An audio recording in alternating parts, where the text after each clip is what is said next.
Cette nuit, le Maroc a été secoué par un puissant séisme d'une magnitude de 7 degrés sur l'échelle de Richter. La province d'Alaoua, située au sud-ouest de la ville touristique de Marrakech, a été particulièrement touchée. Parmi les personnes présentes pendant ce drame, Ayem Nouki a partagé son expérience traumatisante sur les réseaux sociaux.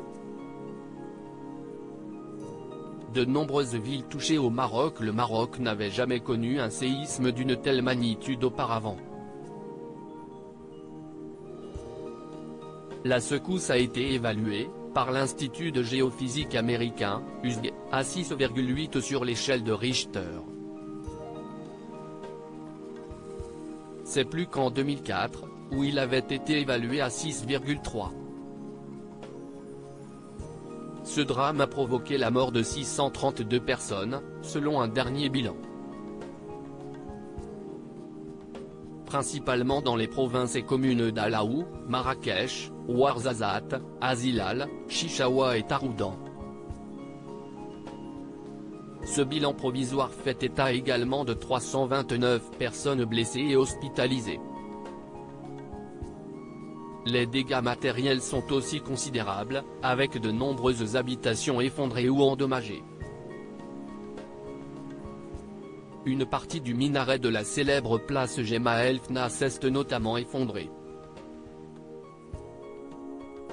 Une nuit d'horreur qu'a vécu l'ancienne vedette de télé-réalité Ayem, qui se trouve au Maroc avec son fils Evin depuis de longs mois. Traumatisée par l'expérience, elle s'est confiée, bouleversée, sur son compte Instagram.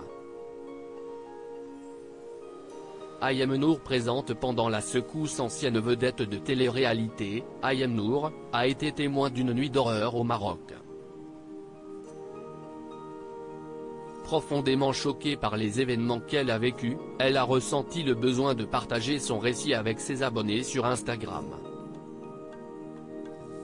Dans une story publiée sur un fond noir, la jeune femme a écrit ces mots: « Je viens de voir la mort. Je suis choquée. Nous ne sommes vraiment rien sur cette terre. » Ce drame l'a profondément marqué et lui a fait prendre conscience de l'éphémérité de la vie. En pleine guerre avec son ex-compagnon Vincent Miclet autour de la garde de leur fils Evin, ce drame lui a remis les choses en perspective. En effet, pour elle, le mal ne sert absolument à rien, toute cette vie est éphémère, le mal ne sert à rien, nous allons tous finir au même endroit. Grosse leçon de vie pour moi ce soir. Soutien international et mobilisation pour les victimes suite à ce séisme tragique. De nombreux élus politiques du monde entier ont exprimé leur soutien au peuple marocain. Narendra Modi, Premier ministre de l'Inde, Olaf Scholz, chancelier de l'Allemagne, ont témoigné de leur solidarité. De son côté, Emmanuel Macron s'est dit bouleversé. Le chef de l'État a également promis de l'aide aux premiers secours. La France se tient prête à aider aux premiers secours. Les réseaux sociaux ont aussi été submergés par une vague de messages de soutien et de solidarité envers les victimes de cette tragédie. En effet, la mobilisation en ligne a été impressionnante. De nombreux internautes ont exprimé leur volonté d'aider les personnes touchées. Dans le même temps, des organisations humanitaires et des associations se sont rapidement mobilisées pour apporter leur aide aux sinistrés. Des équipes de secours ont été dépêchées sur les lieux afin d'apporter assistance aux blessés et de participer aux opérations de recherche et de sauvetage.